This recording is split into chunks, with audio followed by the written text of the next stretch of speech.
بسم اللہ الرحمن الرحیم ایاک نعبد و ایاک نستعین۔ میں آج اپنے ان سارے پاکستانیوں کا شکریہ ادا کرنا چاہتا ہوں کہ جو آج سڑکوں پہ نکلے، جنہوں نے مظاہرے کیے، پروٹیسٹ کیا، ایک الیکشن کمشنر کے ایک جانبدار فیصلے، ایک سازش کا حصہ بن کے، ایک مافیا کا حصہ بن کے اس نے جو فیصلہ کیا آج، اور جس کی وجہ سے میری قوم سڑکوں پہ نکلی، میں سب کا شکریہ ادا کرنا چاہتا ہوں۔ پہلے تو میں اپنی قوم کے سامنے یہ رکھنا چاہتا ہوں یہ کیا فیصلہ ہے، یعنی یہ توشہ خانہ کیا چیز ہے۔ توشہ خانہ وہ ہے کہ جب ملک کا پرائم منسٹر، اس کے وزیر، اس کے آرمی چیف، ان کو جب پریزنٹس ملتے ہیں، جب وہ اقتدار میں ہوتے ہیں، تو جب ان کو تحفے ملتے ہیں، تو یہ جو سارے تحفے ہیں یہ جاتے ہیں توشہ خانہ کے اندر۔ ایک پورا ریکارڈ ادھر قائم کیا جاتا ہے۔ اس توشہ خانہ سے ایک قانون کے تحت آپ فیصلہ کر سکتے ہیں کہ میں ایک آدھی قیمت، ہمارے دور میں آدھی قیمت ہم دے کے ہم وہ خرید سکتے ہیں وہاں سے۔ سارا ریکارڈ اس کا ہے پڑا ہوا توشہ خانہ میں۔ تو یہ جو کیس اس نے کیا ہے، یہ جو کیس کے اوپر فیصلہ دیا ہے، میں آپ ساری قوم کے سامنے اب یہ کہنا چاہتا ہوں کہ جب بھی، اور انشاءاللہ ہم اب جا رہے ہیں عدالت میں آج سب کے سامنے کہنا چاہتا ہوں کہ یہ عدالت کے اندر کیس جائے گا اور اس میں ایک چیز غیر قانونی نہیں نکلے گی، کیونکہ سارا ریکارڈ اویلیبل ہے۔ اور جنہوں نے قانون توڑا ہے، توشہ خانہ کا قانون کس نے توڑا ہے؟ آصف زرداری نے اور نواز شریف نے۔ کیسے توڑا ہے؟ انہوں نے 4 مہنگی گاڑیاں اس توشہ خانہ سے نکالی ہے۔ قانون یہ کہتا ہے کہ آپ گاڑیاں نہیں نکال سکتے، مجھے بھی ملی تھی۔ تو ان کے کیس تو سنے نہیں، ان کے 10 سال سے کیس پڑے ہوئے جو انہوں نے یہ گاڑیاں غیر قانونی طور پہ نکالی تھی۔ اور وہ جو کہ سارے میرے وکیل نے آج قوم کے سامنے بتایا کہ سارا ریکارڈ اویلیبل ہے، اس کے اوپر اس نے یہ فیصلہ کیا۔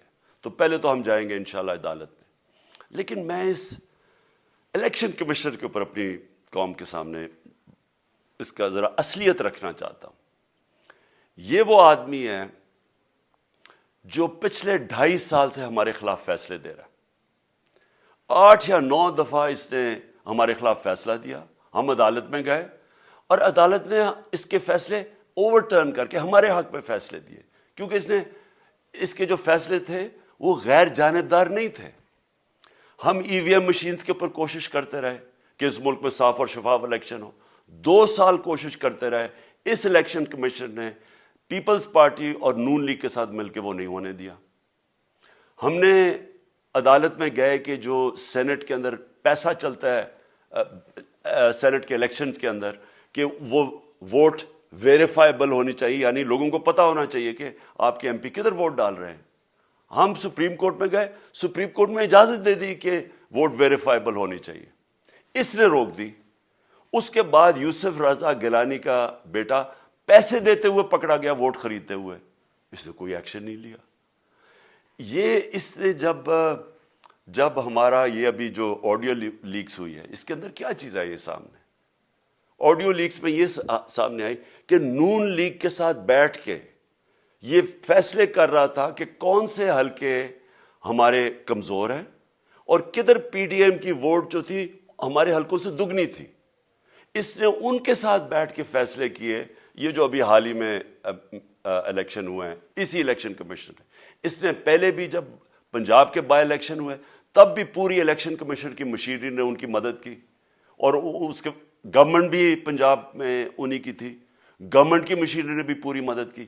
اس کے باوجود دونوں دفعہ یہ الیکشن ہار گئے، اور الیکشن اس لیے ہارے کہ پاکستان کی قوم ان کو ریجیکٹ کر بیٹھی ہے، اور اللہ کا شکر ادا کرتا ہمارے ساتھ کھڑی ہے۔ جب ہماری گورنمنٹ گئی تب سے یہ مافیا کوشش کر رہا ہے کہ تحریک انصاف کو ختم کرنے کی۔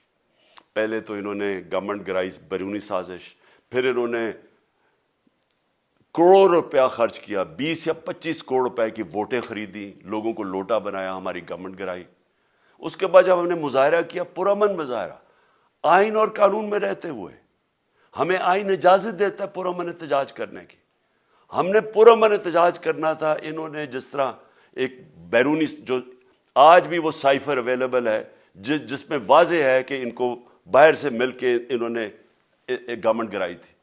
سب کو پتہ ہے سندھ ہاؤس میں 20 25 کروڑ روپیہ چلا اور گورنمنٹ انہوں نے گرائی.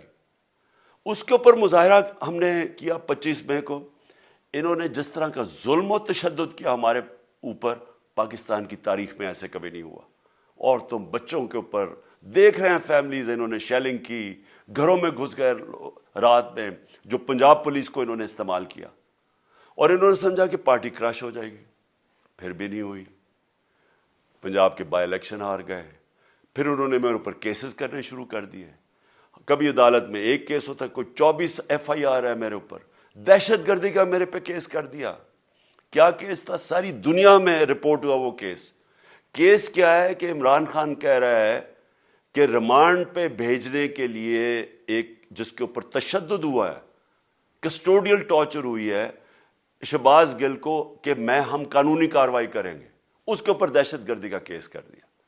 تو پوری کوشش کرتے رہے نہ کسی طرح اس کو, کیونکہ میچ میں تو آپ کھیل نہیں سکتے تھے, تو عمران خان کو میچ سے نکال دو باہر. یہ شروع سے ان کی کوشش تھی. پتہ ان کو چل گیا کہ عوام آ گئی ہے کھڑی ہو ہمارے ساتھ. بڑے میں جلسے ہوئے ہیں, کبھی اتنے بڑے جلسے ہوئے ہی نہیں پاکستان میں. اور پھر یہ جو ابھی جو الیکشن ہوا ہے اس کے اندر پوری پلاننگ کرتے ایک کینڈیڈیٹ کھڑا کر کے پھر بھی ہار گئے. تو یہ مجھے پہلے ہی پتا تھا کہ انہوں نے اس کا رزلٹ کیا آنا ہے. میری ساری پارٹی کو پتا ہے, میں نے ان کو واٹس ایپ کیا, اپنے سارے لوگوں کو بتایا. مجھے کل رات میں نے سب کو بتا دیا کہ اس نے ڈسکوالیفائی کرنا ہے, کیونکہ یہ اس سازش کا حصہ ہے, یہ مافیا کا حصہ ہے. اور مافیا کیا کوشش کر رہی ہے یہ ذرا ساری قوم سن لو. جو پاکستان کی سب سے بڑی پارٹی ہے, جو فیڈرل پارٹی ہے, باقی پارٹیز تو اب صوبائی پارٹیز رہ گئی ہیں, چھوٹی سکڑ کے ہو گئی ہیں فیملی پارٹیز. جو سارے ملک کے اندر ایک فیڈرل پارٹی ہے اس کو ختم کرنے کی کوشش کر رہے ہیں. اور یہ میں پھر سے اس ملک کی تکلیف دے جو ہمارا تاریخ کا حصہ تھا, جب ایسٹ پاکستان ہمارے سے علیحدہ ہوا, کیا ہوا تھا؟ جو پارٹی کو سب سے بڑا مینڈیٹ ملا اسی پارٹی کو ختم کرنے کی کوشش کی. ملک کا جو ہوا وہ تاریخ کا حصہ ہے. یہ پھر کوشش کر رہے ہیں کہ ایک پارٹی جو ساری فیڈریشن کو اکٹھا رکھ سکتی ہے اسی پارٹی کو ختم کرنے کی کوشش کر رہے ہیں کہ جناب عمران خان کو کسی طرح ڈسکوالیفائی کرے اور پھر الیکشن ہو. اور پھر مجھے اور نواز شریف کو ایک ہی طرح دکھایا جا رہا ہے کہ اچھا جی عمران خان بھی ڈسکوالیفائی ہو گیا تو نواز شریف بھی ہو گیا. نواز شریف اس ملک کا بڑا مجرم ہے. 30 سال سے چوری کر رہا ہے اس ملک کا پیسہ باہر. بڑے بڑے محلات ہیں اس کے اور اس کے بچوں کے باہر. ایک رسید نہیں دکھا سکتا کہ پیسہ کدھر سے آیا. میں نے کرکٹ کھیلتا تھا تو میں نے ایک فلیٹ خریدا. میں تو پبلک آفس ہولڈر بھی نہیں تھا. 34-35 سال پہلے میں نے فلیٹ خریدا جب کرکٹ کھیلتا تھا.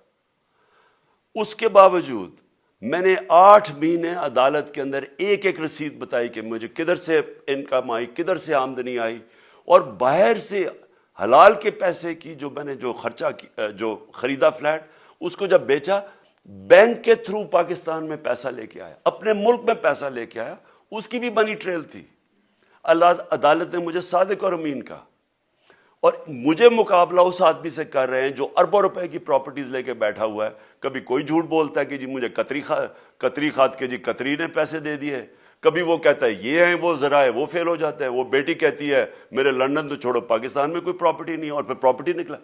یعنی جو بتا ہی نہیں سکتے کہ اس ملک سے باہر اربوں روپے کی پراپرٹیز ہیں, اور اس کو اور میرے ساتھ کر رہے ہیں کہ جی اب دونوں ڈسکوالیفائی ہو گئے. اور جو سب سے شرمناک چیز کیا ہے کہ جس آدمی کی ساری پراپرٹی سب پاکستان سب ڈکلیئرڈ اپنے نام پہ, اس کو ڈسکوالیفائی کر رہے ہیں, اور یعنی میچ سے باہر کے رکھنے کی کوشش کر رہے ہیں. اور کن کو اس ملک میں بچایا جا رہا ہے؟ اس ملک کے بڑے بڑے مجرم جن کے اوپر اربوں روپے کے کیسز ہیں, وہ آ کے پہلے تو ان کو سازش کے تحت ملک پہ بٹھایا جاتا ہے, پھر وہ قانون اسمبلی میں بیٹھ کے نیب کا قانون چینج کرتے ہیں اور 1100 ارب روپے اپنا معاف کروا لیتے ہیں. قوم جب نیچے پسی ہوئی ہے آج مہنگائی میں, بے روزگاری میں, 6 مہینے میں انہوں نے ملک کدھر سے کدھر پہنچا دیا ہے.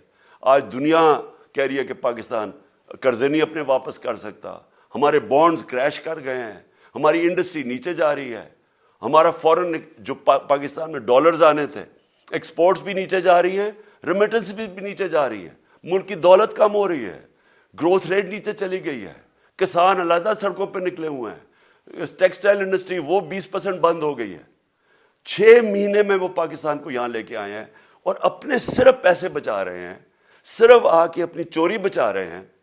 اور جو آدمی 26 سال سے سٹرگل کر رہے ہیں اس ملک میں, قانون کی بالادستی ہو, انصاف ہو, احتساب ہو, اس کے اوپر کیسز کر رہے ہیں اس طرح کے, صرف اور صرف میرا منہ بند کرنے کے لیے.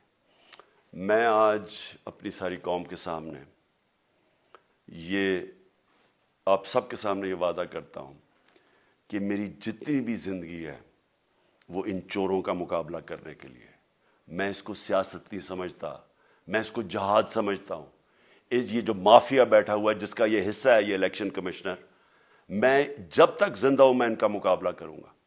میں اپنے سارے آج جو پروٹیسٹرز بیٹھے ہیں, میں آپ سب کو آج پہلے تو شکریہ ادا کرتا ہوں. اب میں کہتا ہوں کہ اب آپ پروٹیسٹ ختم کر دیں. آج آپ پروٹیسٹ اب ختم کر دیں کیونکہ لوگ اس وقت مشکل میں ہیں اور میں نہیں چاہتا کہ میری قوم مشکل میں ہو. لیکن آپ سب تیاری کریں. میں نے کہا تھا مہینے کے اینڈ میں لانگ مارچ کروں گا, اور میں پوری طرح انشاءاللہ اس ملک کی تاریخ کی یہ سب سے بڑا پروٹیسٹ ہوگا. اور یہ صرف لانگ مارچ پہ ختم نہیں ہوگا, یہ میری حقیقی آزادی کی تحریک چلتی رہے گی جب تک اس ملک کے اندر قانون کی بالادستی قائم نہیں ہوگی. اس طرح کے چور, اس طرح کے ڈاکو, اس طرح کے مافیا, اس طرح کا یہ کرپٹ الیکشن کمشنر, جب تک یہ بیٹھے ہیں میری یہ تحریک چلے گی. اور میں اپنی ساری قوم کو آج کہہ رہا ہوں کہ یہ ملک ایک فیصلہ کن موڑ پہ ہے. اگر ہم جو اللہ کا حکم ہے کہ ظلم اور ناانصافی کے سامنے کھڑے ہو, جہاد کرو, اللہ کا حکم ہے امر بالمعروف, اچھائی کے ساتھ کھڑے ہو اور اس طرح کے چوروں کے خلاف کھڑے ہو, جب تک ہم قوم اس فیصلہ کن وقت پہ اب جدوجہد کرنے کے لیے تیاری نہیں کریں گے, ہم ان چوروں سے اپنی جان نہیں چھڑا سکیں گے. جہاد اللہ نے ہمارے پہ فرض اس لیے کیا ہے کہ جب ہم ظلم کا مقابلہ کرتے ہیں اپنی بہتری کرتے ہیں, ظلم کم ہو جاتا ہے. جب ہم اس طرح کی ناانصافی اور ظلم کے سامنے سر جھکاتے ہیں ہماری معاشرہ تباہ ہو جاتا ہے. جب معاشرہ اچھے اور برے کی تمیز ختم کرتا ہے, یہ چور جا کے ملک کا فیصلہ کرتے ہیں, وہ معاشرہ کو تباہ کر دیتے ہیں. ہم آج اس فیصلہ کن وقت پہ کھڑے ہیں. میں آپ کو کال دوں گا, پھر سے میں آپ کو کہوں, اور انشاءاللہ اس ملک کی تاریخ کی یہ سب سے بڑا مظاہرہ ہوگا, یہ سب سے بڑی پروٹیسٹ موومنٹ ہوگی, اور یہ رکے گی نہیں. اب یہ جب تک ہم اس ملک کو حقیقی طور پہ آزاد نہیں کرتے, یہ میری پروٹیسٹ موومنٹ اب چلتی رہے گی. پاکستان زندہ باد.